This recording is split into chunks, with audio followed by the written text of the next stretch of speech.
I'll just give you the clap in. Mm-hmm. Como va? And welcome to the Super V Podcast season premiere, season number 4, episode number 31. It is I, Polo Parata. Jay Flatbush is getting ready for the Super Bowl, so he will not be here. You know, I don't watch the Super Bowl because my Cowboys are not in it. So screw both teams. And I hope you enjoy watching the halftime show because I will not watch none of it. Anyway, thank you guys for still supporting the podcast. We are at 1.6 million views on YouTube and counting. Dope. So I want to say thank you first and foremost. And this is the first podcast of season number 4. So I had to bring one of my longtime friends, and he brought his wife, who is the original lolifes. Low wife. Yes. So sir. who am I speaking to right here? Yeah. What up, hip hop? What up, world? Racklo, Polo Godfather, co-founder of the Low Life movement, established 1988, and just a force in the culture. Somebody that's on the front lines, representing it. Hard body. Constantly connecting people, connecting to different cultures on an international scale, Mm-hmm. and just here to just make sure the culture move forward Mm-hmm. in a positive direction, productive direction. Yeah. And who else we have here? Originallowife, Sheena, aka Sheena. Yeah, the last time I saw it, actually, the last time I saw you guys, I interviewed you guys for the old podcast. If you remember, Low Deuce on the Goose, not this year, the last year, when it was raining like crazy. Mm-hmm. 2020, 2019. Yeah. It was 19. raining like cats and dogs. 19. Yeah. Yeah. Uh-huh. But so how you guys been doing? You know, how you guys been holding up? We are still going through the pandemic known as COVID-19. So how are you guys dealing with it? Yeah. Just maintaining, just really trying to stay away from big events. Mhm. Just trying to stay safe. With the home vibes. Just staying productive, active, but indoors. Constantly being creative and just pushing the envelope forward. But also just staying connected to family members. Close family, and making sure everybody's in a good state. Yeah, family is definitely important right about now. You know, Mhm. For sure. You know, that's all you got to fall back on because, like you were saying, like going through COVID, a lot of stuff closed down. A lot of stuff you just couldn't do. You couldn't do, regular stuff. Right. Can't even go to a restaurant. You know what I'm saying? So you have that family backbone. And I know you guys have, you have a, I don't want to say a big family, but you have a family that's very connected because I see you on online. Yeah. You know what I'm saying? You're always doing, when you can do family oriented stuff. Yeah. You know? So, Rack, you would say something? No, I was gonna say that it was the pandemic was, it came on us unexpectedly, but it was in a lot of ways a good thing because it allowed you to tap into your creativity because all you had to do was like time to think. Yeah. So I think that it helped us to recognize what's important in life and allow us to tap into and become more creative. So that's why nothing stopped because we was able to say, hey, you know what? We're going to be wearing masks for a while. Yeah. So let's see what we can do about that, Yeah. So it really opened up doors for other things that we probably would not have explored had this not happened. Yeah, because that's one thing I like about you guys. You guys are always busy. I mean, it's all the creative. You know what I'm saying? Being creatives. Yeah. Always coming out with something, even if it's a pen or you got hats or you got, the pullover over there. You know what I'm saying? Like, you guys always, like, it's always something. Like, it seems like y'all, like, got, like, a plan. Y'all write stuff down. Okay, we're going to bring this out this month. That's what it seems like on the outside. Right. But it's really so generic. Like, we just sitting down and I say, I might say to him, why don't we do this and do that? And he's like, oh, yeah. This is, we just have this conversation like, after work because we both still work during the COVID and everything. We work from home. That's awesome. And stuff. So we spend a lot of time together. So it'll be like, just hanging out in the living room and a commercial or something come on and we're like, oh, What about this? And that's how we do it. Yeah, because you guys been doing. Listen, I know. I can remember when Rack he brought out them raccoon sneakers like 10 years ago. I'm talking about like 10 years ago. Yeah. So Rack always, you know what I'm saying. You guys always have been just creators and just like making your own way. Like you know what I'm saying. You guys rock low, but you know what I'm saying. You'll still create other stuff to where you can wear your own stuff. Yeah, you know. I think that's like one of our strongest points. That like from the beginning we've been like self-starters, and through that mentality and that motivation, we've been able to like sustain without relying on outside influences to keep us afloat and alive. You know, I'm big on self-investment. You know, like putting my own money up to have my dreams come to reality. You know, I feel like doing it that way, I have more control of the narrative, the process, and the ownership, you know? And I can really give other people opportunities as well, you know?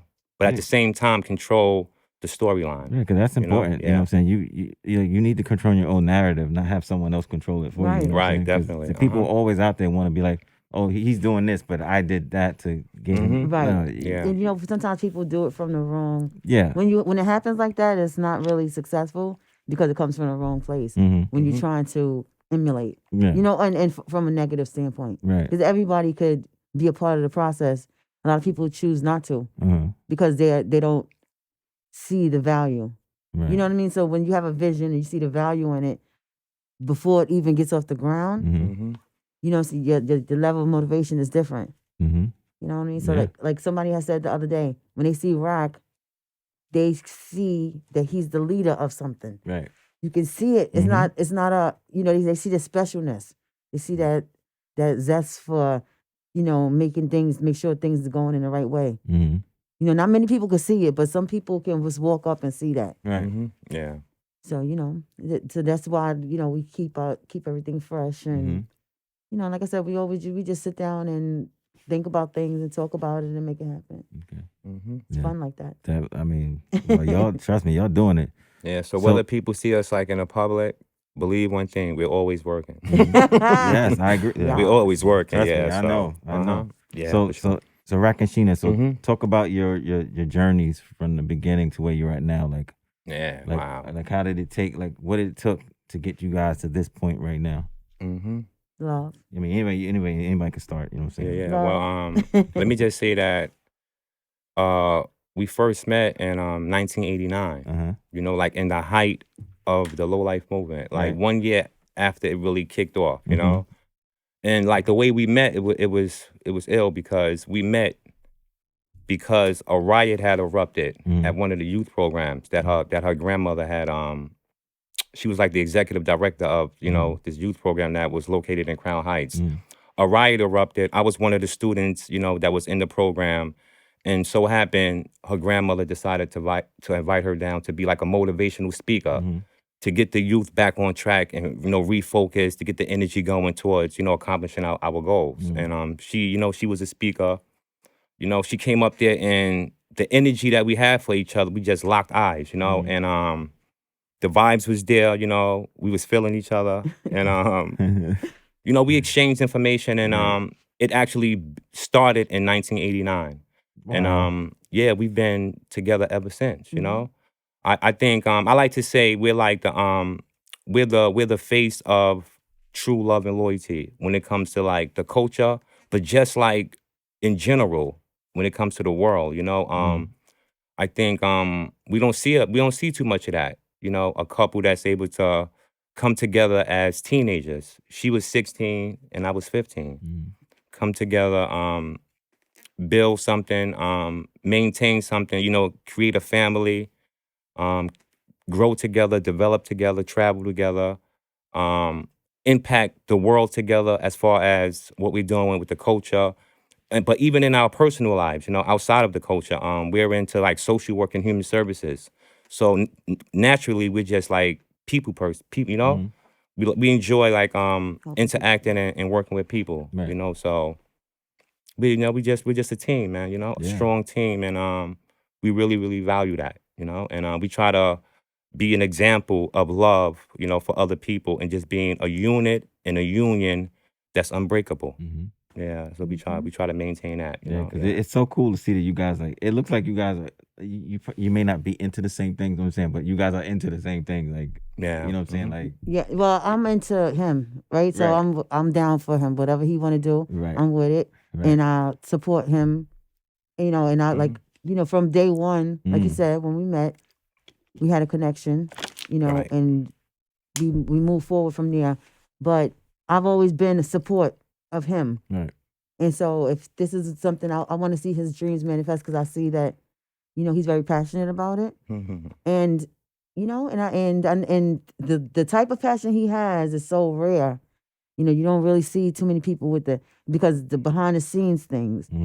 This is why sometimes when things are not happy amongst the community, it affects me in a way, because it's like it's all love, like, and it's love that's not even forced. Because people say, "How do you make it?" I'm like, but how do you not? I don't know how you would not make it if you love somebody. Right. You know what I mean? Because it's just so natural. It's not even nothing that I could say, you know, we did this, we did that. Yeah. We made a commitment to each other when we was teenagers. And we was like, you know what, if you're ever unhappy, you let me know. And if I'm ever happy, I'll let you know. And we just never had that, you know. So we just been together and growing together. You know, we went to college together. Wow. You know, so that was a part of the process of him getting out of the, you know, away from the street element. Yeah. You know, I was like, you know what, I'm going to school, and you should come too. You know, we should do it together, or whatever. And it it wasn't easy, because he was out there, you know, doing his thing, and it made sacrifice. It meant a big sacrifice, but it was beneficial at the end. You know, so once we accomplished that goal, you know, then we was able to go back to and insert a lot of what we learned from school into what we do. Right. You know, and so that's, you know, we've been going like that because we just had, I was gonna say, we met when I was 16, he was 15, and I just had a birthday on Sunday, and I turned 50. Yeah. So we've been together for a long time. Yeah, definitely. Feliz aniversario. Another milestone, yeah. But I'm like just going back to those earlier times. What I appreciated about her was that she was dedicated, and she had this loyalty about her, you know, like for me. And she had a concern, like, you know, at that time, as far as the lowlife, you know, epidemic, it was sort of like everybody was like out there. We was really active. Everybody was like unfocused and all that. So to have a person that was willing to sacrifice a lot of her stuff and her time to focus on me, to make sure, you know, I was doing okay and, you know, I was well off. You know, I really have to appreciate that, because that's rare, you know, to stick by a person. And even like in the beginning when, like she said, you know, I wasn't always focused, you know. It was Sparfit, you know, I was Rikers Island, you know, incarceration here and there. Small stints though, nothing long where it required me to go like upstate and all that. But even like through those 3 to 4 months, you know, of being incarcerated, she was always there. Like my mother and father was the only 3 people that came to visit me. So like, you know, you really get to see who's really there for you, you know, in those tough situations. So we just been thriving ever since, you know. Yeah. One thing I gotta add, because this is really important. Before we even met, my grandmother and my mother loved him, because he was in the program. My grandmother ran the program. My mother worked there as well. And all they did was talk about George. And I was like, yeah, y'all don't got good taste. I don't know. You know, but so it basically, they kind of like pushed us. You know what I mean? Because maybe that's why she told me to come up there to speak. I don't know, but you know, that's a secret. But you know, they saw something special in him, right? And they really liked. So it was not necessarily that they wanted him for me, but they always talked about George. You know, Racklo. They didn't call him Rack. They called him George. And so, you know, they saw something special in him. And then when I met him, they didn't even have to tell me who he was. That this is the George we're talking about, because it was like we just like kind of like locked eyes, and that was it. Sparks. Shoot, I give it to y'all. You know me, I do like 3 years and I'm done.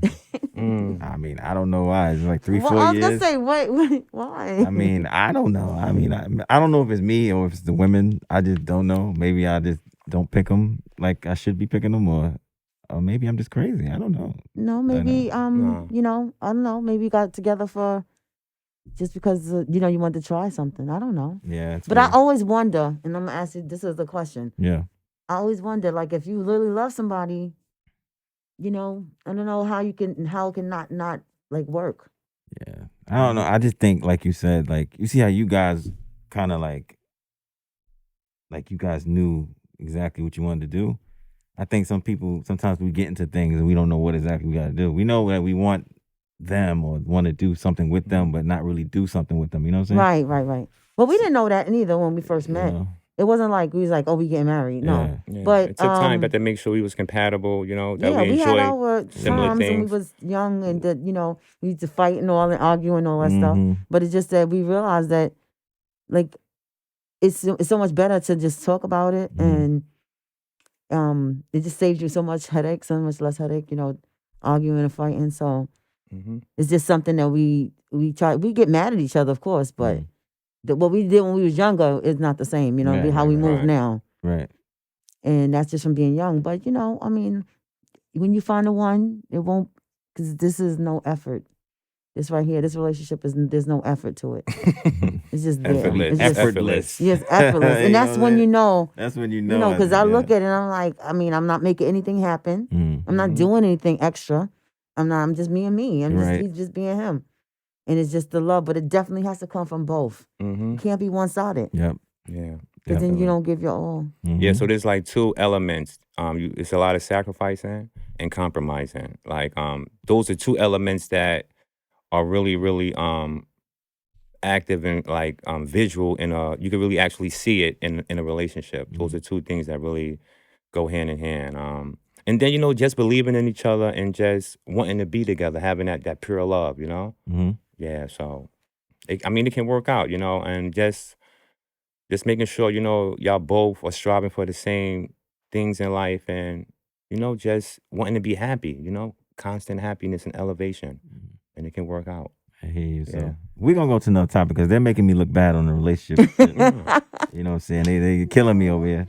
But so you guys, so tell me the transition from, you know, from being like low lives being a negative thing to a positive thing. Yeah. Well, I would say like the transition started through the music element. You know, I would say like back in 1999, you know, me and Thurston, we was really heavily active on the music scene where independently though, really like traveling the world, places like Sweden, Norway, you know, Australia, Amsterdam, like throughout Europe and in the States, and just really feeding the people our experiences through the music. And through that, we sort of like reignited the love for low life culture, the love for our form of music. And through that, we just came back to the States and we just bridged it all together. You know what I'm saying? And that was like 1999. So from 1999 to like 2005, we was like doing a lot of dropping a lot of album singles. We had like the Spit Squad with Unique London, Richie Balance, Masterful, myself, Thurston. So we had all of that going. Then I had dropped my first album, Thou Shall Not Steal, in 1999. So, and then, you know, we're grinding, we're doing all the music. The fans are really being supportive of us. You know, the industry are looking at us like, yo, you know what I mean? We got something here, you know? We as far as our lyrics, our whole theme, our look, it was real powerful. And then social media came into play, you know? And that's when 2006 came around, and that's when, you know, me and my wife, we seen that socially something was like happening. People started connecting more in the physical form. So it became, it started off as like an online thing, and then it like transformed into like the physical. So that's when the Polo barbecue came into play. Well, the Low Life barbecue came into play in 2006. And then that was like the start of a real big explosion where everybody just had access to low life culture, and we sort of like bridged the gap, you know, from the 80s to the 90s to the new millennium. And I'm talking about people from all ethnicities, you know, all walks of life. And one thing about our lifestyle and culture, like we're colorblind. So it gives us a chance to really connect and unite with people from all places around the world. And I think that's something that society can learn from. Yeah, because you got chapters, Yeah, man. chapters all around, all Yeah. around. Any country you can Spain, think of, they there. Yep. You know what I'm saying? Yeah, so we sort of like transitioned from like the low life element, like the negative aspect, into more of like the L's, and that's based on like love and loyalty, you know, love for yourself, love for your family, being loyal to the process, being loyal to life, being loyal to being the best person you can be, being loyal to your community, you know, seeing others grow and wanting to be involved in other people's upliftment, you know what I'm saying? And just being a part of the solution and you know, and building as a people, but just knowing the power we have as a collective force, you know, and just taking all that energy and switching it all into positivity, you know, and that's what the love and loyalty is about. And that's why it transitioned from the low lives to the love and loyalty, you know, where everybody can be a part of the movement and be a part of it and contribute something that's gonna be fruitful and that we all can benefit from a community aspect, you know? Yeah. Perspective. Yeah. Yeah. You have anything to add, Sheena? Well, yeah. I think that when this first started, like in the beginning, you know, the goal they were living, right? Yeah, they were fly, Right. and it was taking, you know, doing what they do, boosting and stuff like that. But it was a survival. It was a survival method a lot. See, the people that's in the culture now, they don't have to go that route, you Which know, is a and great that's what thing. makes it positive now. They had to do that to live. They did that to feed their family. They did that to look good and have their clothes. But, you know, we from then till now we're able to, you know, purchase things that we don't have to steal it. You know what I mean? And we can still represent the same thing, but the difference from then, you know, it was more of a survival method. And that's that's the part that people forget. Right. It wasn't the goal wasn't always just fashion. The goal was getting money. The goal was, you know, getting money and looking good. But you still had to eat, you know. And now we have a bunch of people in the culture who spend mad money, you know, on they low, and that's good. That's a good thing. That's a elevation of the process. Definitely. But we can't forget where it comes from because it's coming off of people back. A lot of people went to jail, died, you know, back when it was more of a survival method. That's what I'm saying. People got to have that respect. Yes. You know what I'm saying? You have Because, to. You know what I'm saying? Because it came from that place. So Yeah. you got to respect where it came from. Exactly. Before you can, you know, use it or try to say you're part of it. Right. You know, know your history. Yes. And Definitely. that's very important because it's, you know, Yeah. like as a people, we sometimes tend not to respect the history or even go back. And you can't move forward. You can't have an understanding of things if you don't understand where it came from. And if you don't respect where it came from, you know, then you won't be representing what it really is. You know, you find yourself, you know, a little distant from the real process. Right. And so that's why some people come in and they stay and then they fall out because they're not here if they don't know they're just here because they think it's all about wearing polo. They're taking pictures, getting together and taking pictures and stuff like that. But it's got like so much. There's so much that you're missing if that's what you think it's just about. Yeah, it's bigger than that. Yeah, and you know what? Like there's some of the people who lost their lives and some of the people who are in jail and stuff like that. You know, that's why they feel left out because they're like, man, I'm the one that started. You wouldn't even know about no Mia. You know what I'm saying? You wouldn't know about running out of a store. You know what I mean? So it's like it's really important to go back to just let people know that we know we stand on. We're here because you did what you did. You know what I mean? And then even like outside of the fashion itself, like just that time frame with the social conditioning, like, you know, as far as what was happening in the environment, in our communities, you know, like we was up against a lot of adversities, you know, and we overcame a lot of that and we defeated a lot of that, you know, like whether it was like the high school dropout rate, you know, the gun violence in our community, the police brutality, the racial wars that was happening with the Crown Heights riot, you know, Michael Griffin, you know, all these things that was happening, Yusef Hawkins. So we was up against all of that stuff during that time frame, but it's a blessing to be able to survive the golden era of hip hop. You know, I'm talking about like 90, like I would say 1998, I would say 80, 89 to like 95, 97, like that particular era right there. It's a blessing to be able to come outside of that and survive it, because a lot of people they're not here to be able to, speak about that time frame. So to be able to come out of it, survive it, make a positive transition where we can take our story to benefit other people, and especially the youth, the young kids, it's a blessing. You got to appreciate that, and still be connected internationally, Yeah, so Definitely. It was dope, man. Definitely.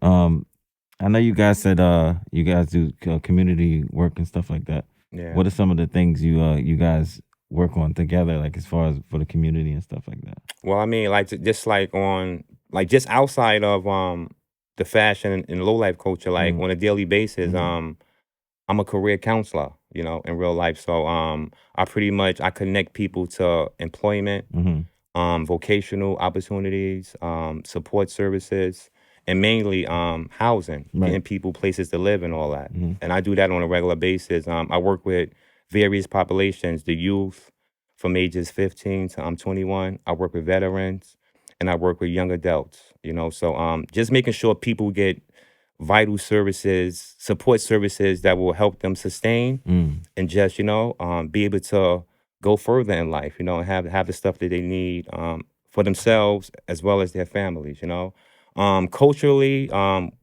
lot is happening. We do a lot of different code drives, we do a lot of traveling to different places. We have a lot of social events. There's barbecues taking place like down in North Carolina. You have UWL, Universal Lolifes. You have Miami Family, Low Life Miami Family down in Miami with Thurston, also in Orlando. They do a lot of different social stuff down there.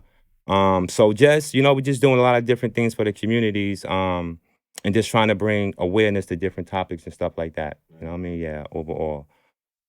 And then, Yeah, no, I was gonna say, like, there's a lot of things we do that we just don't talk about. Like for Christmas, we put together like packages for people for food and deliver it to families that we know that don't have that wouldn't have anything for like Thanksgiving and Christmas and stuff like that. So we do stuff like that. We go homeless. There's one day out the year that we go in the overnight and walk the street and help homeless people. So it's a constant. We're constantly doing this. This is like he said. We're born from from the era and from a family that's very active with the community. So my grandmother, she had like multiple youth programs and stuff, and that's what she did. She changed a lot of people's lives, helped them get their GED, jobs.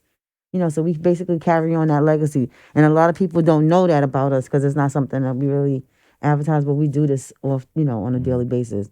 This is how we live our life. This is what we came from. Right. And my whole family is like that. Like, we have drum schools and all types of stuff, basketball teams. I think stuff like that gives you guys good karma. You know what I'm saying? Cause like, when you do good and you don't ask for nothing in return, I think it comes back. It does, always. And maybe something, something different or something that you don't realize, but no, it's not. You know what? Sometimes it's just living a good life. Yeah. You know what I mean? And just being thankful and grateful for having the things that you need. Because with COVID and everything, a lot of people suffered, a lot of people struggled. Thank God, then this is where the karma comes back. When you can just live and have what you need, food, your lights on, your rent paid. Some people didn't have it like that. So that's where I say the good karma. That we are good. So there's like two initiatives I want to like just point out. Like she was stating earlier, like every January there's like a homelessness initiative that take place throughout the city. It's called Hope. Right.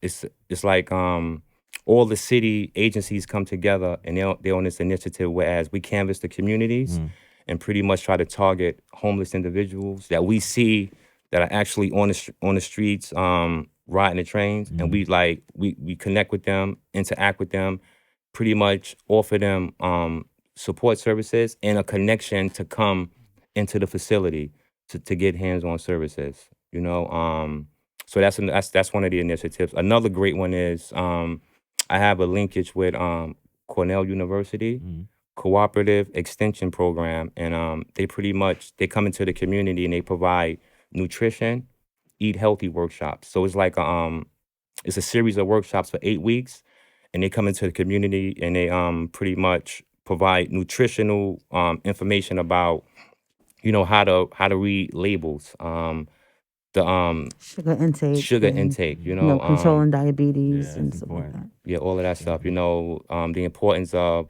the 5 food groups and making sure you have all of those portions on your plate on a daily basis, stuff like that. So, and that's actually live right now as we're speaking. It's taking place. So, just bringing services like that to the community, and just No, that's good. trying to keep people aware and informed. Especially in the times we're in, bro. I'm telling you, stuff like that is what's needed. Because you never know. It could be the neighbor next door, somebody could be like on Struggle Street right now. Right. Definitely. And stuff like that will help them get to that next day. Right. Because a lot of people are depressed and down. So that's good you're doing that. You good you're both doing that. Cause Yeah.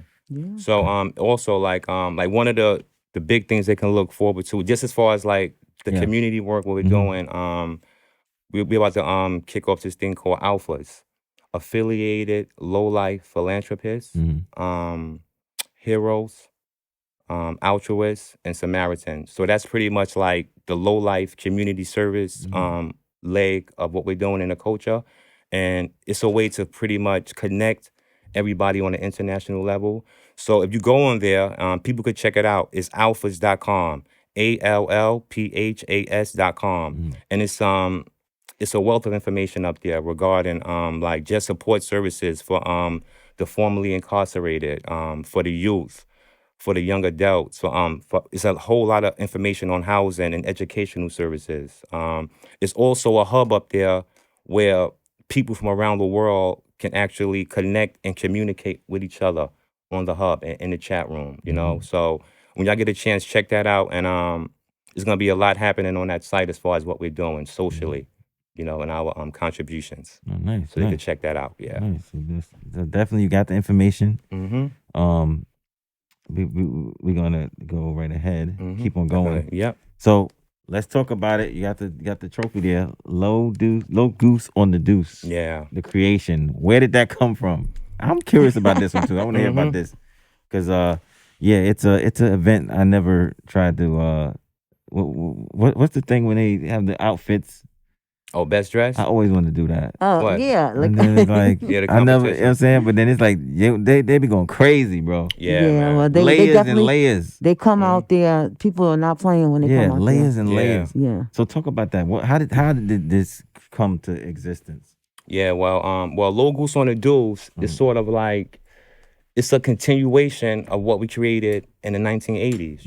Like the lowlights, we used to like the Deuce was our stomping grounds. As far as being out there, being live in the flesh, when hip hop was really, really, at the forefront. It was really, really popping in the golden era. So we would go on the Deuce, and it was like our hangout. We used to wear our polo gooses, be up there polo head to toe, and just living the lifestyle of hip hop, enjoying the scenery, enjoying the bright lights, the movie theaters, all of the photographers, and just being out there living the hip hop life.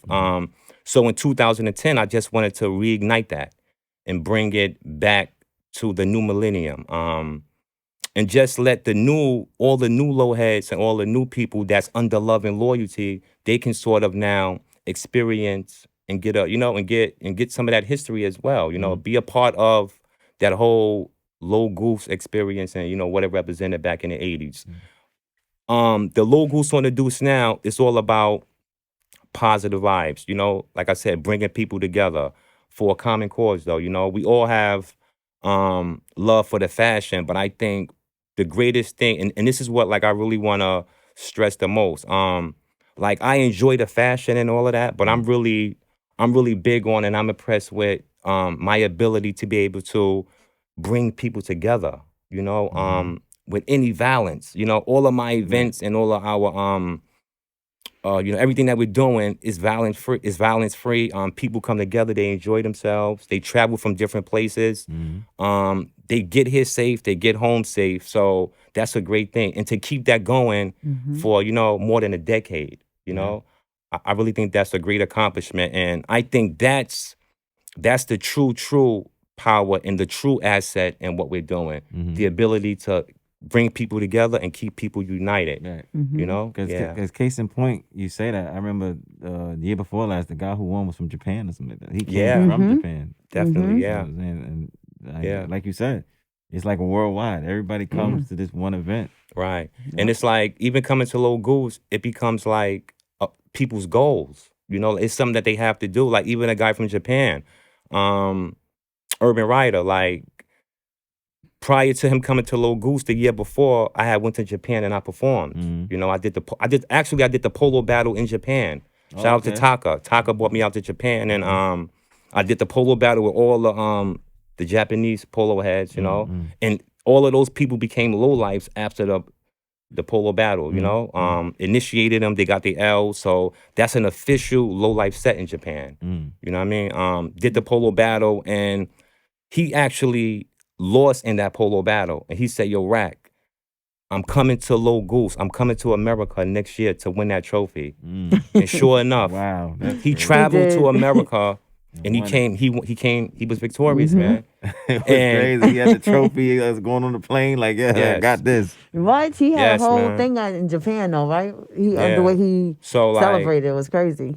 Like as far as his credibility, his reputation is skyrocketed. Yeah, that's a crazy story, though. Him coming to New York, and no disrespect, but cutting through the competition, because everybody was out there at their highest, and he was just cutting through the competition, and he became victorious. You know, so to take that back to Japan from New York City, the mecca of fashion, you know, that was a big thing. That's a huge accomplishment for him. You know, what would you guys' favorite year of the Goose? Wow, a favorite year? Like, what was one year you remember because of maybe something or an outfit or? Well, I would say like one of the illest years was I think that year for me, that was one of the, because I think we had those red and blue jackets on. But I mean, like, as far as like people that participated in the battle, I would say the year that Sun Lo came out, when he came out with the native thing. You know, he had the poncho on. Yeah, the poncho. I remember that one. Yeah, he came through from head to toe, and he was pulling stuff out the bag. But the poncho was the highlight, and that night is real memorable. You know, everybody know about that night. That piece is rare too. Yeah. So shout out my son, you know, Sun Lo, Ayak, 2 L's up, son? Sun represented Lo. hard body. Then you had Prince Lo, who came out and represented. But this year, you know, Trauma Sutra out of Minneapolis. You know, he came through with the double RL head to toe. You know, oh man, it was a sight to see. You know, so like, you know, but like even when a person has that motivation and that has the motivation to want to put it all together, you know, within the clothes itself, it's a skill. It's a skill of you knowing how to coordinate materials, you know, colorways, you know, and just knowing how to mesh it all together so it can look like art. You know, like, and that's what it really is. When you come to Little Goose on the Dudes, it's like art. You know, you coming outside and you're actually taking time, effort, and energy to put into this you know, this look. It's because it's about capturing a look. And you capture that look that, you know, the crowd, you know, and people that, you know, that you do this with, they can appreciate it. It's almost like the Super Bowl of fashion. Yeah, it is. You know what I'm saying? Or streetwear, I should say. Yeah, man. So I know Prince is like it's only a couple people that like won it twice, right? The Prince won it twice. Yeah, I think Prince won it. Prince won it twice. Yeah, he won it twice. I know you only got a couple people that have done that. Yeah. If any, I think well, this year in 2020, Jada Villain had one. Yeah. He came back this year to reclaim the title, but he had stiff competition through Trauma Sutra. So, but you know, I really want to see if a person can come and take, like, one person come to Little Goose and they take best dress and they take Best Goose, all in like a round robin. So nobody's done that yet? Nobody's done that yet. Yeah. I'm waiting to see that happen, man. Wow. You know? See, Yeah. but that's what I'm saying. And I want to see one person that can come to Low Goose, because that's the beginning of the year, and win every title. Yeah. For the year. That'd be hard though. You know what I'm saying? It's hard, but you can do it. I mean, they would have to win come Low out with. Goose and win the battle, win the Easter. Yeah. Right? Yeah. Easter, that's another battle, and then the barbecue. Like, take the trophies for the whole year. Oh, the whole year.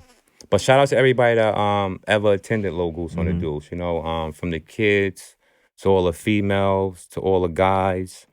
No matter what country you came from, no matter what state, city in America, man, we appreciate y'all constantly, being there and representing this culture and helping us, carry on the legacy. It's a great thing. So, these events, the people make them possible, and we appreciate the unity, the love and loyalty, and people really wanting to be a part of something that, we created, but we turned into a positive affair. So it's all love and loyalty, man. So shout out to everybody out there, whoever was a part of Low Goose on the Deuce. Much love and respect. Yeah. So like Sheena brought it up. So let's talk about the Low Life barbecue. And I think that predates the Low Goose. Yeah, definitely. That started in 2006, and we was just thinking about this the other day. The barbecue simply started because, as we was talking, we just wanted to bring our friends together. It was a long time where we was all separated and people was like real distant.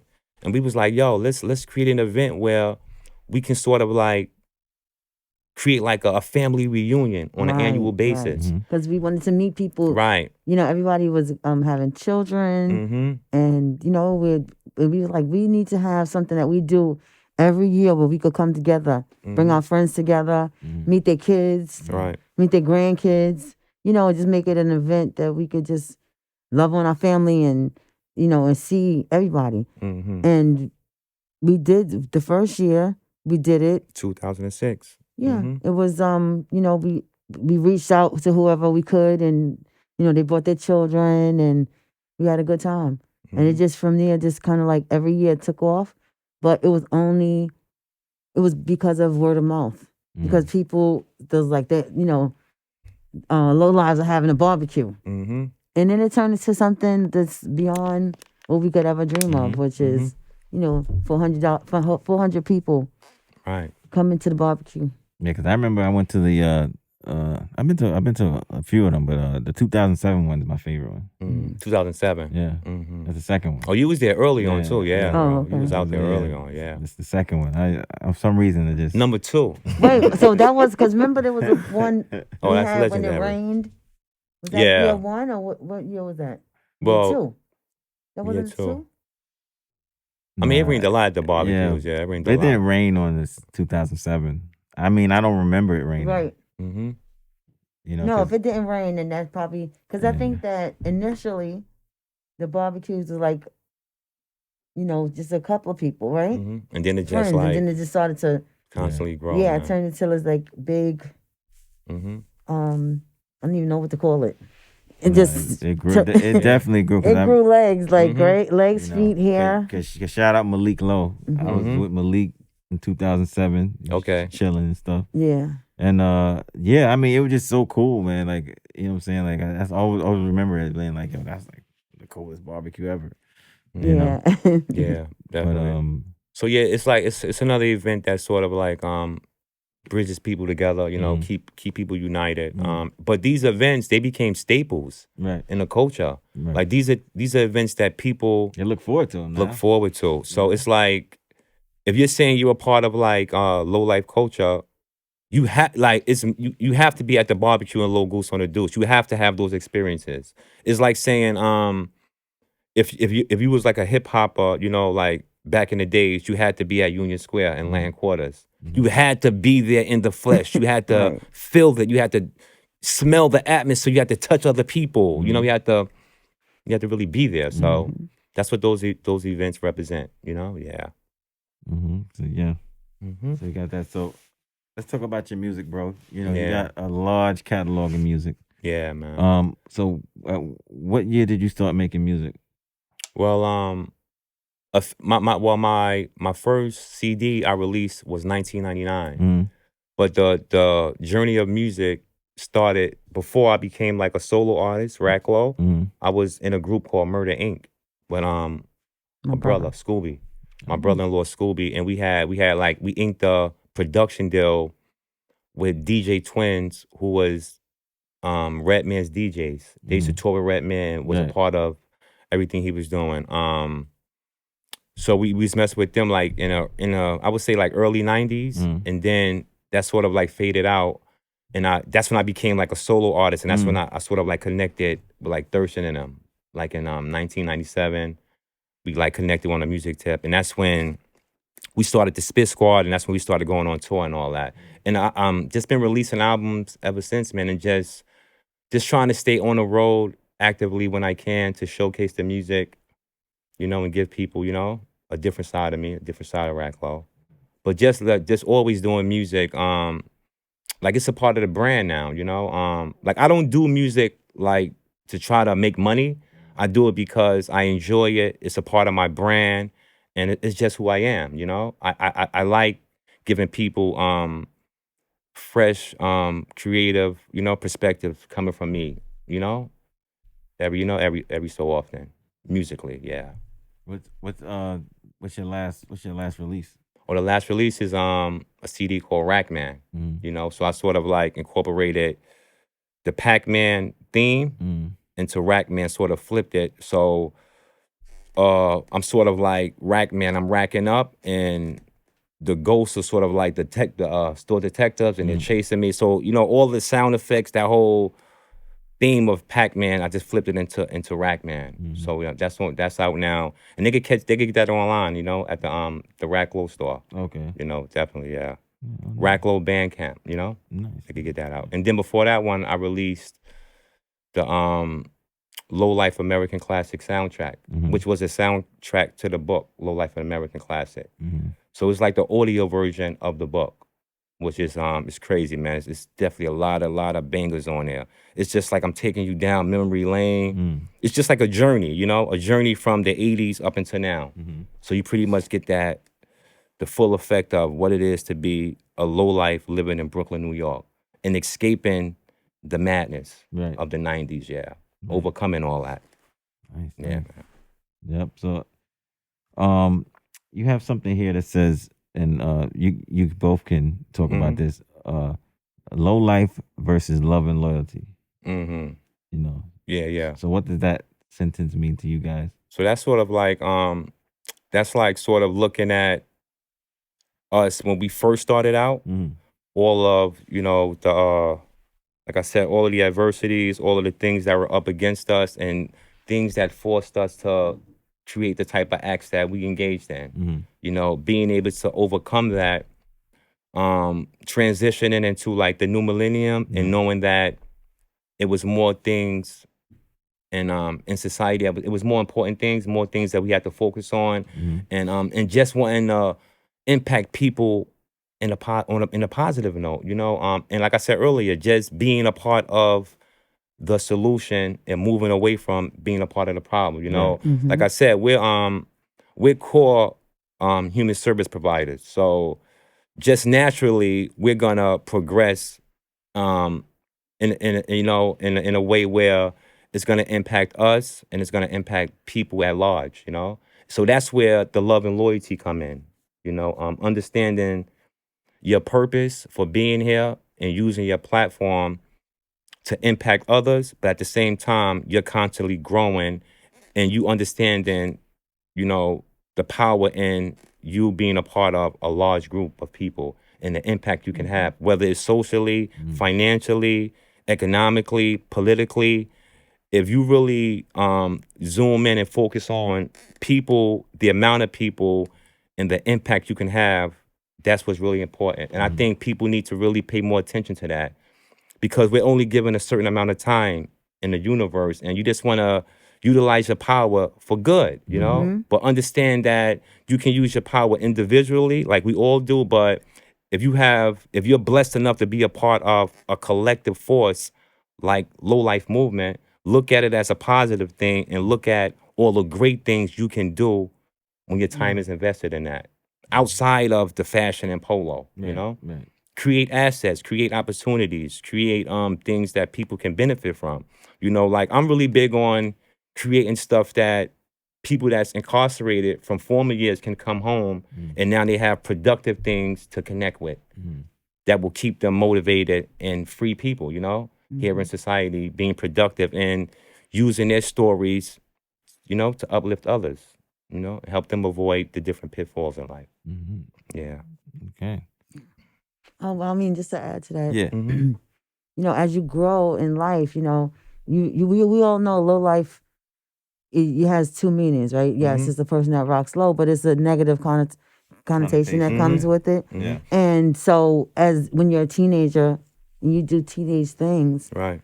you know, The to have a choices you name make, like yeah. that is fun, right? Because you're a teenager. Right. But as you grow and you mature and you realize that, you know, you can't get anywhere in life coming from a negative standpoint. And that's not what we represent now. Thank God we don't have to. You know what I mean? So there's some people that still have to do that to survive. And you can't knock them. But, you know, as a culture, we should be looking forward to growing and expanding. Definitely. So therefore, you wouldn't want to be known as considered a low life, and you know what I mean, as an adult, doing positive things and being able to and not having to be a low life. Right. You know what I mean? So that's what, and then so it's like, what are the other things? Well, now we're focused on not, you know, the grimy things that come underneath the low life, but the more positive things in life, you know, like love, like, you know, having Prosperity. loyalty to not just, you know, your family and your personal goals, but the culture. Right. You know what I mean? Because we have a lot, and the most people that are involved they're very like loyal to the culture, and they understand that's a really important, because you know you can't be out there doing dirt, you know, and then be a part of this that's supposed to be like this positive thing. And we're not representing that at all. Right. You know, so with growth and, you know, education and like understanding, you know, using your time wisely, as you said, like, you know, our time is short here, and you want to show the growth, and you need to be a representation of growth and development. Definitely. And the transition from that name, low life, to low love and loyalty, is just showing you the growth. We're always low lives because that's what we represent, but we don't live that. We don't have to live that way now. It's a different form of living. Yeah. Right. You know, it's not everything, you know, grows. And even with that, it's just a name, but it doesn't mean what it meant before. Right. Because I used to be like, somebody say, "Oh, what, your husband is into polo?" And I'm like, "Yeah, he's a low life." And they don't get it. You know what I mean? Somebody that don't know. Yeah. So they're like, my dad was like, "A low life? You mess with a low life?" I'm like, "Dad, that's just a name." Because You know? off the top, they think it's bad. Yeah. Right. You know? Because it's a negative connotation that They're comes like, with that. oh my gosh. So it's you low can't life. expect to grow and prosper and blossom, you know, like how the culture is blossoming. Right. You know what I mean? It's moving into different levels. It wouldn't be able to do that if we if we was coming from a negative place, or, you know, if we represented the negative aspect of it. Because it's definitely not that now. Right. No. Yeah. It's not that. Yeah, there's so many people out there, so many like different chapters doing great things. You know, you got the chapter out in Paris. You know, you got Low Life Mexico, Spain. You know, Italy. Thanks. You must have read my mind. That was the next question I was going to ask. And he's like so- just going into it like, this guy, this Yeah. guy's good. He's like, but what you guys think about all the other chapters like around the world? Like maybe you got Mexico, you got Paris, Japan, Yeah, Australia, you got Russia. Russia. Ecuador, Switzerland. Yeah, you know, like I said, man, I like it because, you know, it's bringing people from different places together. You know, like growing up in urban America, like I never thought I would be connected to people in Australia or Switzerland or London, you know. So just through the love of what we're doing and what we created and people wanting to be a part of that, we're able to have like this international connection. So I love to see the different chapters developing. constantly being established. But it's not only a chapter, it should be a chapter with a purpose. You know, like the chapter has to be community orientated. It has to have that leg. Like it has to be there to serve a purpose as opposed to just being about quote unquote the fashion. You know, like I said earlier, use your time, your wisdom, your knowledge and understanding to sort of like project something different and help people build things, you know? But the chapter, the fashion, that's just a uniform. But you as a person and what you contribute, your skills, your abilities, we appreciate that much more than the fashion, you know? Yeah, because the people is what make the world go round. Right. You know, yeah. So we appreciate the people Yeah, I think and all the abilities that they I think, contribute. yeah, I think it's awesome to see everybody around the world is. You know what I'm saying? They're just adding their piece to the puzzle. Yeah, it's amazing. You know, and they're really loyal at it too. You know, and like you know, like even them, you know, they're looking for connections as well. You know, because I'm sure like they never thought they'd be a part of, you know, kids that represented Brownsville, Brooklyn, and Crown Heights, Brooklyn. You know, like nine, you know, a million years, but you know, through the blessing of the internet, you know, people are just, you know, united with, you know, through this Tapped strong in. force. Yeah. This is a great thing, man. So shout out to everybody on an international level that's out there representing the culture. Yeah, man. Definitely. So go into your books, man, because that's important thing you got there. Yeah. What made you get into the book realm and to, you know, to have the story in book form?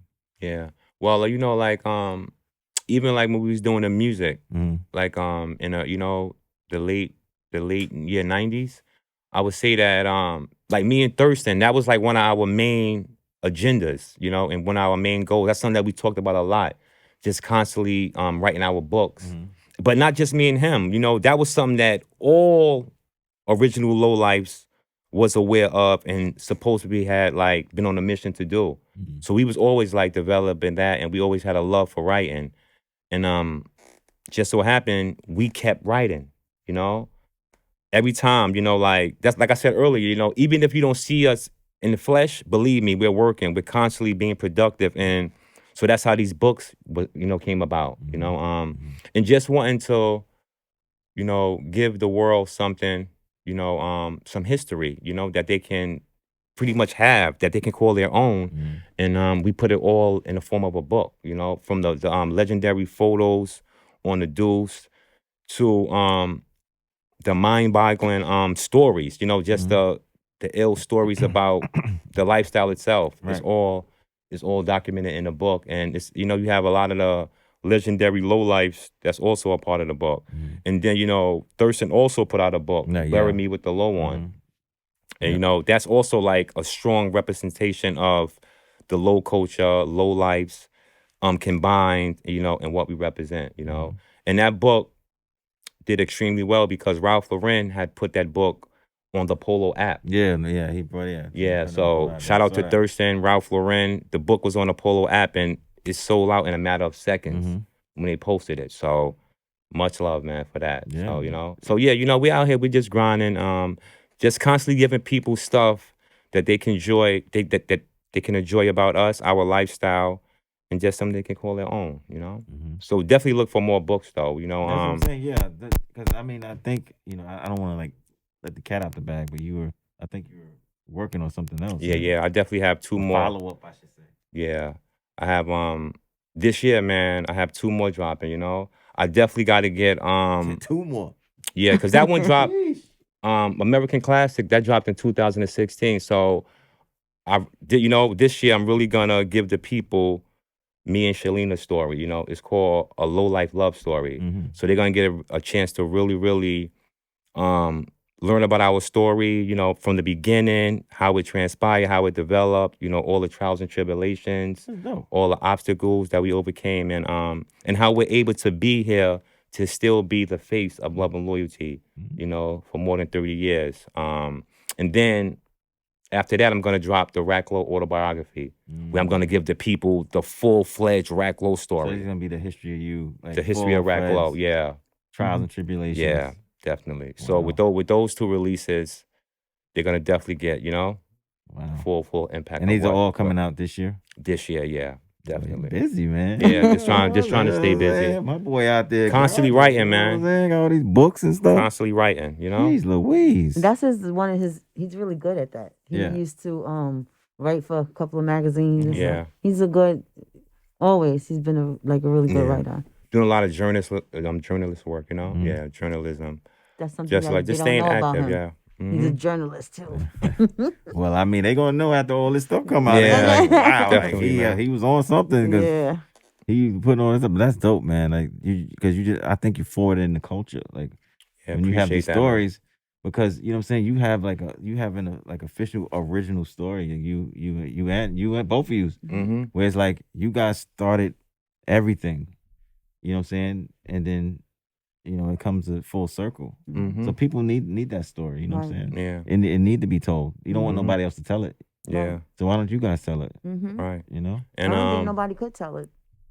Yeah. People will try. They definitely try. People will try. Yeah. If you don't, cross it, put your eggs in the right thing. Right. They'll definitely be like, oh, this is the unauthorized autobiography of Racklo. Mm-hmm. And they'll ask everybody else that knows Rack instead of Rack. Right. And be like, oh, well, he did this at age 12 and then he became this and he did that. Mm-hmm. I'm telling you, people are crazy. I know.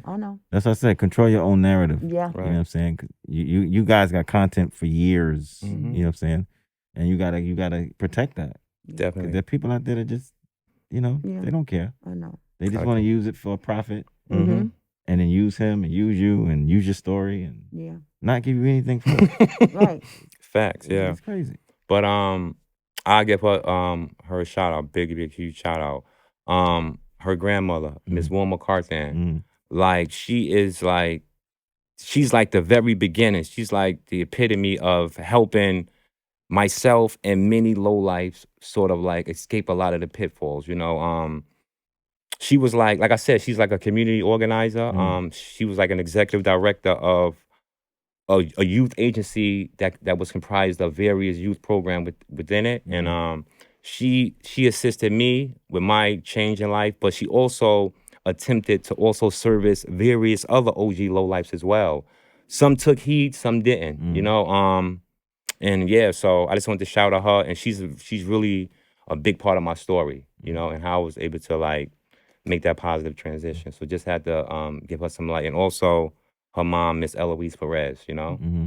So yeah, so you know, like my change is like a family thing, you know? Yeah, so I sure. can't wait for this book. So Yeah, this is gonna be a good one. Okay, so so Rack, you got so much stuff. Let's talk about the hat collection. Oh yeah. Low Life Heritage by Racklo. Definitely. So yeah, I just wanted to because we had the Low Life line clothing brand, you know, some years ago. Yep. So I just wanted to follow that up with something that's was official, something that, like I said, I can call my own, something that I can control, have ownership over, and control the narrative, you know, but at the same time give people quality products coming from our foundation that they can appreciate, you know. So thus far I released 4 different pieces. I released 3 hats. I released the Low Life America up there, the red and blue one. Right. I released the Team Love and Loyalty. And then I released, the Holy Grail, the one you're wearing. The Low Life Love and Loyalty cookie. And this one right here, it pretty much it has all the elements that low lights represent, from the L's to the 1988, the scales of justice, all that stuff that comes with, the low life lifestyle that hat represents. So yeah, I put out 3 long bills, and I put out this official OG polo poncho. Oh yeah, that's with crazy. the hood. That's crazy. First time we ever did that, it was ever done like this. So yeah, so just to let you know, just trying to keep the products coming, Like I'm really big on products, as a businessman, but also, like I said, giving people quality. And you also have RL jewelry. Yeah. Definitely have RL jewelry that consists of... You've been doing that for a long time. Yeah, since 2010. Yeah. So that consists of like lapel pins, patches, medallions, what else? Water bottles, face masks, So yeah, just, just staying active and just trying to flood the market as usual. The same way we did with the music, flooding the music.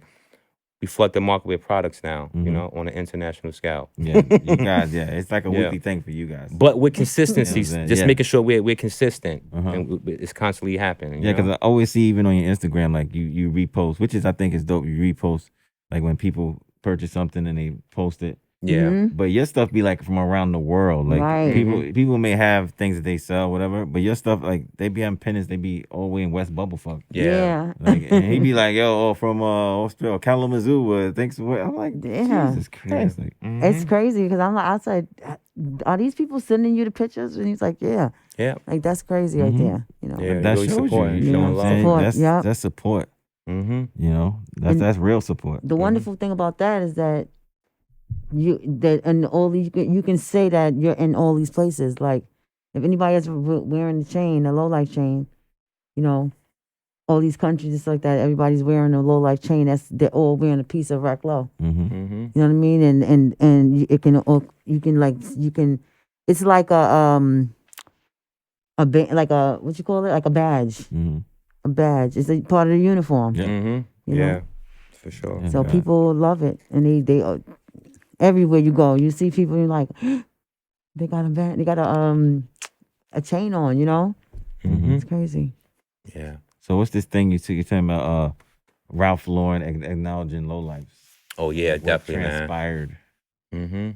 Yeah, we made a lot of great progress Mhm. in that forum. Yeah. The corporation, they definitely been showing lowlifes a lot of love and acknowledging all of our contributions, throughout the years, pretty much putting the brand on the forefront. And quite honestly, man, being walking billboards since the 80s, you know what I mean? Let's keep it 100 Yeah, and a buck 50, they only been right? doing it for Okay. 30, Right. 40 years. Right. Give or take a So year. they definitely started to acknowledge us and our contributions and salute, much love to Thurston Howell. He was in the HBO documentary, feature film, Very Yeah. Ralph. They really gave us a lot of exposure in that, talked about our history and really let Thurston really represent like what Low Life is, where we came from and what the future looks like for us. He's also a model for Ralph as well. They had him as a model for the Snow Beach retro release, and they also had him in the Five Horsemen Stampede release. So yeah, man. So shout out to Ralphie and they showing a lot of love. And like I said earlier, his book was also on the Polo app. Yeah. Yeah. They have it. They had it like 7 days, something where they put like limited edition stuff for Yeah. like 7 days, and it was one of the days. Yeah. People was going crazy. Go, I gotta get the book. Yeah. So shout out to them. So yeah, so the acknowledgement is there. But as what we're doing as far as love and loyalty, we're constantly building. Just constantly staying active and motivated and more to come, Yeah. But salute to them. And yeah, hopefully some more great things gonna come out of that, Yeah. So let's get off all this clothing and all this stuff. Let's talk about racklo and fatherhood. This is what I want to hear. Because I got 5 kids, so I want to hear this one. I'm tuned into this one. Definitely tuned in. Nice. Yeah, I've been busy. Yeah. You know what I mean? Yeah, fatherhood, man. That's a serious thing for me, Like I have one son and I have one grandson. But it stems from me seeing my father as a child coming up. I was blessed and fortunate to have both parents in the household, and my mother and my father. My mom never worked. I never seen my mother have a 9-to-5 job. She was more like a home mom. Yeah. But my father, he was like the type of guy or the type of man that would work 3 jobs just to make sure we all had coats, we all had a place to live, we all had, food, water, shelter, all of those essential things. So just seeing him be a survivor, a communicator, a provider, and being a loyal man, like he wasn't the type that will start something and like turn his back. He never turned his back on his kids. So just me seeing all of that love and loyalty and all of those good morals and values, it was instilled in me just by me watching my mom and my father throughout the years, and just, and then I was fortunate enough, to come in contact with Shalina in 1989, and we was blessed to have, our son in 1995, and that was like, the real deal, because it made me look at life differently, because I had to know that and understand that it was no longer about me or her. It was about providing something for, another person who looked at us for influence, understanding and guidance. And, one thing about me, I never wanted, my son to ever have to travel in the shoes I had to travel in. Like he never experienced, juvenile detention, incarceration. We kept him shielded, but not shielded because he was afraid, but because we had worked so hard and accomplished so much that we was able to provide for him, but he didn't have to utilize that option. So, but fatherhood, man, it's a great thing, and I think if you're a father, that's a blessing, and that's something that you should champion, and always take pride in that, and being there for your kids and making sure that you're being a good role model and you're setting a good example. Because if your kids are out there looking for influence or somebody to, influence them, I think you should be that figure. You should be the one to let them know that these are the roads or the routes you should take to get to your destination, to avoid a lot of those pitfalls, and like, it's unfortunate, but, a lot of our young men, whether it was the golden era or this era, they lack that. They lack that element in their lives. And you can see a result of it in society today, in the media, So, yeah, so if you, like, I feel like if you ever have that opportunity to be a father, because there's a difference between a father and a dad, that's a big difference, Yeah. So, but being a father, if you can fulfill that, yeah, that's a great thing, man. And salute to all the fathers out there that's holding it down, and trying to make a change in the world by being there, by being responsible people for their kids, Yeah, that's cool. Wow, that was good. That was deep, that right? was worth the value. Tony, Yeah, man, I love to hear it. So before we get out of here, there's something to do. Want you to talk about how yourself united two fashion crews back in the 1980s. Yeah. And I think this is a great story. Mm-hmm. And I think so you can put your whatever you want to put in on it. Yeah. But yeah, this is a good one. This is a good one, guys. Yeah, so like that's how lolifes came about. Like these two fashion crews, they existed, but I was just so blessed and fortunate to be able to live in both of the areas. So first I lived in Crown Heights, which was the first fashion set, and then due to my parents' hardships and being able to maintain our housing on St. John's, which is in Crown Heights, we had to move to Brownsville with my grandparents. So that's how that connection sort of came, because I was aware of what was happening in Crown Heights, and then when I got to Brownsville, it was similar stuff happening, and I felt like if we unified, it was like more power in numbers. And pretty much that's what really, transpired. Of course, they seen each other, because like the Deuce was there. You had places, different hip hop clubs, they would see people, but until I came into the fold, they never united cold-heartedly as one force. So like that's how that unified force came into play, because I resided in both areas. Yeah, and so you was like a diplomat of sorts. Yeah, like I was like the catalyst to making this whole phenomenon, come about. Yeah, sort of. Yeah, so from the very beginning, and yeah, and just wanting to see both sets of my friends come together as one.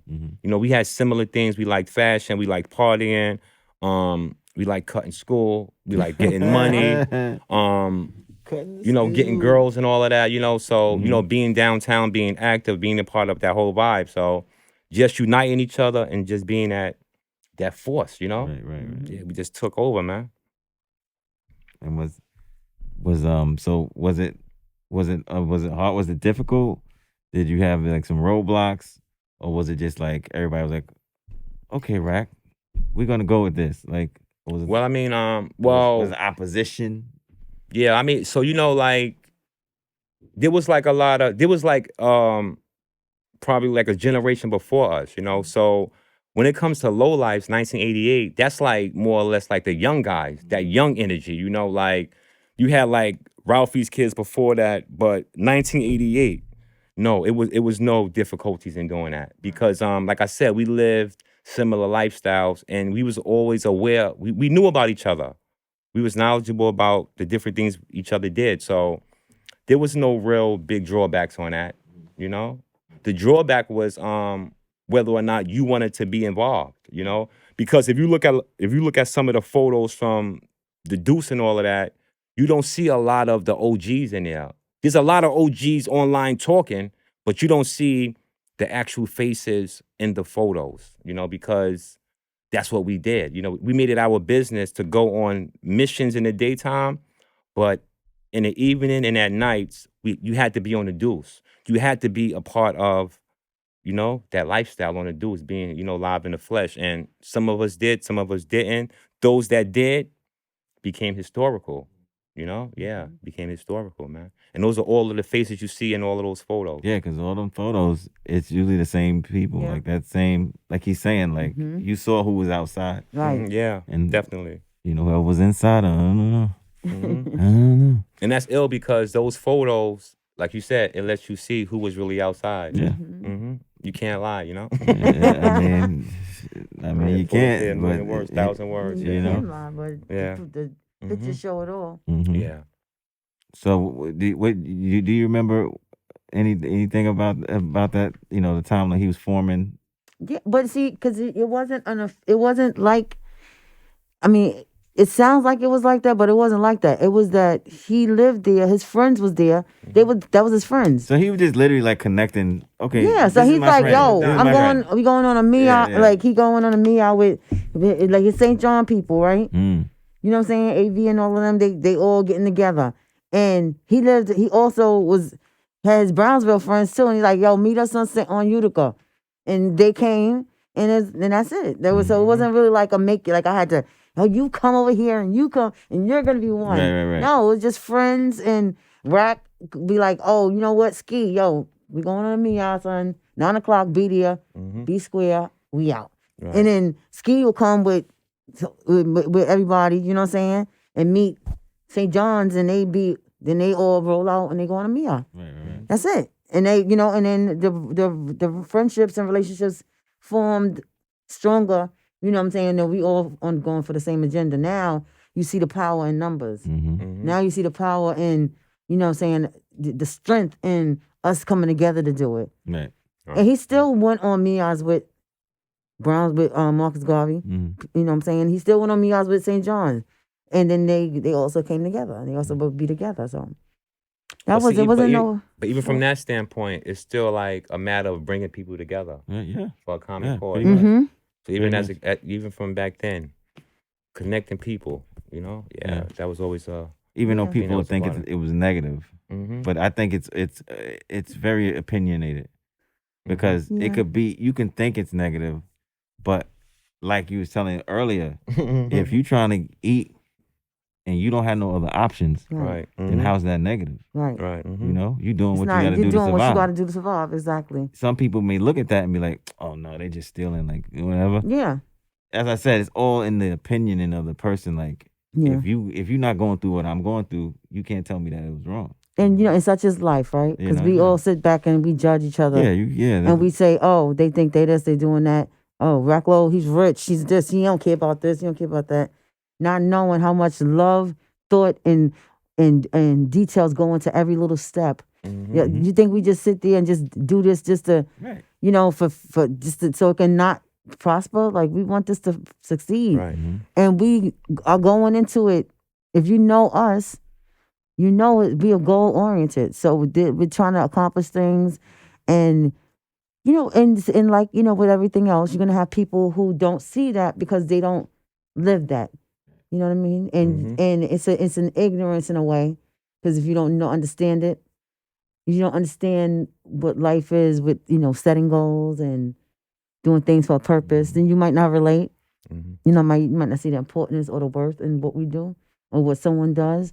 But people, most people do understand that, with the purpose. You just have a couple of, ignorant people. I'm gonna say ignorant because for lack of a better word. Yeah. Right. That just no matter what you do, you can pour out a gold mat, carrying them over on a camel, and they still say you did that for you. And so it's like, it doesn't matter. You're not going to please all of the people all of the time. It's impossible. So what you just keep on working and you please yourself and you do what you like, what you want to do. Yep. And hopefully other people will get the benefit, and those who do, then that was the goal. Those who don't, we'll keep trying until you catch up. Nice. Hopefully one day COVID will make you realize, because COVID was a teacher, right? Yeah. Make you realize life is short, and you know what? Maybe I should stop complaining and being negative and see what I can do to make, to push this forward.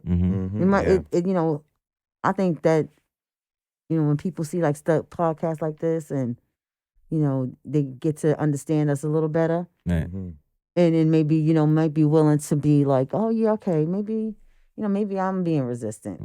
Let me see what I can do to be more involved.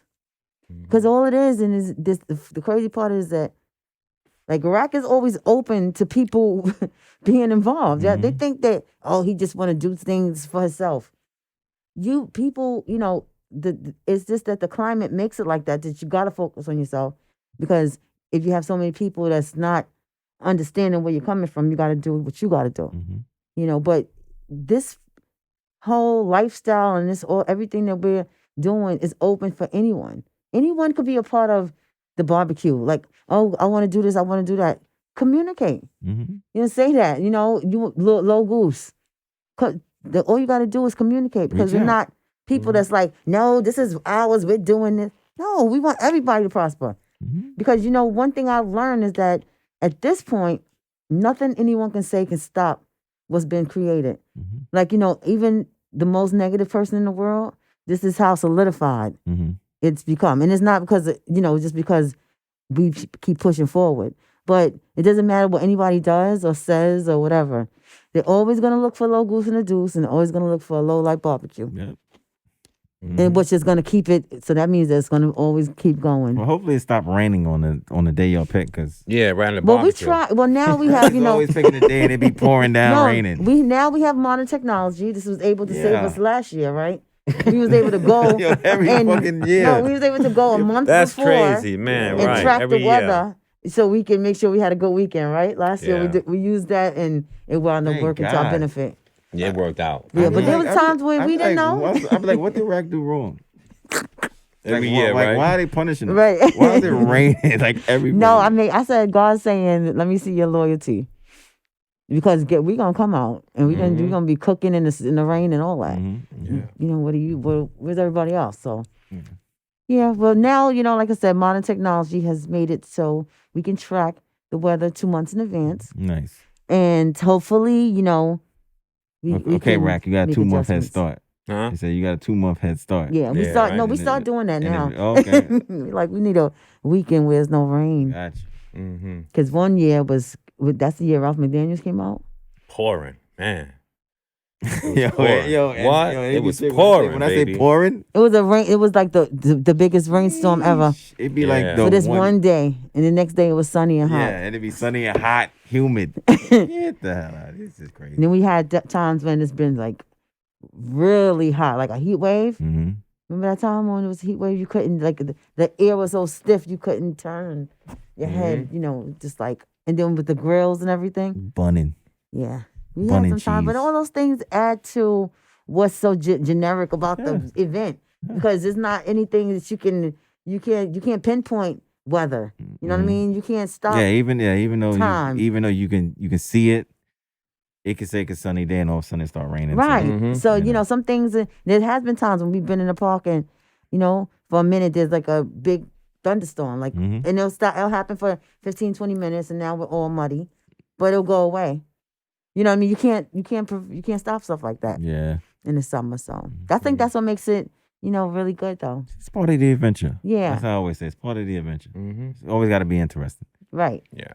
But yeah. So we're gonna wrap this up. So what do you guys got going on? Like what's like within the next 6 months? What you guys? I know you said you're working on 2 books. Yeah. Is there anything else you got that you're bringing out? I mean, you bring out stuff every week anyway, so No, just new pens, new masks. Oh yeah, we definitely got more medallions and stuff coming down the line. Are you bringing another color to that? Or to the to the anorak? Yeah, I got I think it's purple, white, and black so far. It's 3 different colors. Yeah, that matter of fact, I got for you and him. I'm blessing y'all, Woo. Yeah, for sure. Yo, that purple one, dude, is mean. Yeah. That purple one is whew. Oh, purple one is fire brimstone. Yeah, so we got some events coming up. We got St. Polo Day, which is going to be in March. Around the same time as probably like the week before St. Patrick's Day. Yeah, is that the one you do in front of Macy's? No. That's the one where we represent the polo green and orange. We just try to keep that St. Patrick's Day vibe. You know? Yeah. And then after that we have Low Life Easter Sunday, and that one is in front of Macy's. That's the one I'm thinking. Yeah. Because I be seeing the pictures every Easter. In front of Macy's, Yeah. And then after that, it's the infamous Low Life Barbecue, in June. So, yeah. So, just working hard, looking forward to all that stuff, just making sure we cultivate it right and plan everything out the right way. You know what I mean? Yeah. So, we'll start with you. If you want people to find you online, you can say you don't. Like, where would you want people to find you if they want to communicate with you? No, So I don't have Instagram anymore because somebody hacked me and stole my whole page. Right. So I want the world to see that now. So I don't have Instagram. Yo, but can I say something? What's up with this hacker stuff? Yeah, man, it's serious. Oh, well, how are they doing it? You know what? They're using people.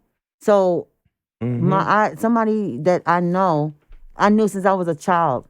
Yeah. He has been in my family, and he once in a while he says hi. He knows my mother. He knows everybody. So they used him. They hacked him, and they said something to me, and I was like, oh, hi, Fonzie, whatever. I'm like, hi, how you doing, and stuff. And they were talking like that because what they do is take over your page. Right. So they block you out. They change your password, block you out, and now they're communicating as if they're you in a matter of seconds. So yeah, so that's what happened. They were communicating with me as if that was him. Yeah, and then they asked me for to help him or for me to help him do something like and I clicked something and Rack was like, don't click that, and I was like, I clicked it already, and then I said, that was it. They got you. And I said, they got you. That's it. Yeah. I said, I don't have a page anymore. So they basically took the page, right? And then they hit me up on WhatsApp, and they said, "Hey, you want your page back? Yeah, you want your page back? Send me $1,500, or send me or do a video for Bitcoin." What? And I said no, and I deleted WhatsApp, and it's like, you can keep the page and everything that comes along with it, because I don't want no parts of it. Because I really got turned off after that, really. See, when I get those stupid messages, I block everybody. Yeah. There you go. That's the block do the same thing. As soon as I see it and you say, I need help, block party. Or how you doing, that block button be like, woo, right. Woo. You send if you send me promotions, I block you. Right. I don't play that. I don't click nothing. I didn't. But you know what? I'm honestly saying I wasn't. I normally don't need that. I just happened to be into looking at my phone like a little bit more that day than normal. Because usually I'm at work. Right. So when I'm at work, I work on the phones. So I don't get on the phone when I'm at work. Yeah, but like you said, they got you because and I was like, thought it was the other person, so you just Yeah. And I mean, it's not like he ever reaches out to me like that, but he's somebody that I grew up with, and so if he called, like, if he says hi or whatever, I'm like, that would catch my attention. Put it that way. So I don't think they knew that, but for me, that's what made me, really like look at the message. I probably wouldn't have looked at it. Let me tell you something. God bless the dead. Sean P. told me in my face, the block button is your best friend. Mm-hmm. Because he used to block mad people on I Twitter. love block Like buttons. mad people on Twitter. He'd be like, yo, dude, just block them. they say some crazy block. That's what I do. He said, they man say, I do it right now. He said, just block him just cause. Yep. I'd be like, oh. Exactly. Wow.